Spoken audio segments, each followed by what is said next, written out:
प्रिय प्रेम, नमस्कार।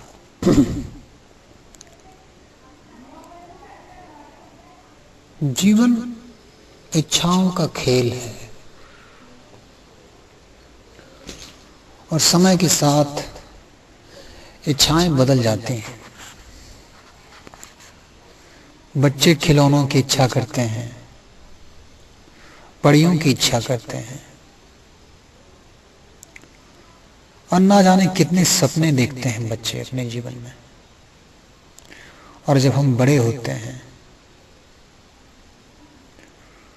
तो धन की इच्छा होती है, स्वास्थ्य की इच्छा होती है, पद की इच्छा होती है, नाम और शोहरत की इच्छा होती है, एक प्रेमी हो या प्रेमिका हो इसकी इच्छा होती है। और फिर इच्छाएं स्वतंत्रता की तरफ मुड़ जाती हैं। आर्थिक स्वतंत्रता चाहिए, सामाजिक स्वतंत्रता चाहिए। तो इच्छाओं का विकास होते चला जाता है और इच्छाएं गहरे अर्थ में कहें तो हमारी जरूरत है, हमारे विकास की संभावनाएं हैं, हमारी चेतना का विकास है। लेकिन सबसे प्रमुख इच्छा क्या है? प्रेम पाना। कोई आप पे ध्यान दे, कोई आपके लिए फादर फिगर हो, कोई आपके लिए मदर फिगर हो, कोई आपकी जरूरतों को पूरा करे, मुसीबत में आपको सपोर्ट दे। ये इच्छाएं होना स्वाभाविक है। लेकिन जीवन के इन अनुभवों को गुजरने के बाद भी आदमी अपने आप को अपूर्ण महसूस करता है।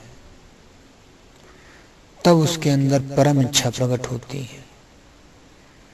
वो इच्छा है प्रेम की, वो इच्छा है ध्यान की। पहले आप प्रेम मांगते थे, आपके प्रेम में स्वार्थ था, आपके प्रेम में जरूरत थी, आपके प्रेम में अपने आप को कंप्लीट कर लेने की इच्छा थी। आप इस्तेमाल कर लेना चाहते थे दूसरों को अपनी तुष्टि के लिए। लेकिन अब जो प्रेम है, अब जो ध्यान है, वो आपके अंदर घटता है। अब आप ध्यान देना शुरू करते हो, अब आप ध्यान बांटना शुरू करते हो। और ध्यान देना और ध्यान बांटना ही वो द्वार है जिसके थ्रू आप परमात्मा को उपलब्ध हो सकते हो। क्योंकि ध्यान किया नहीं जाता, ध्यान घटता है। उसी अर्थ में प्रेम भी किया नहीं जाता, क्योंकि आप करोगे तो उसे कंट्रोल करोगे, नियंत्रित करोगे।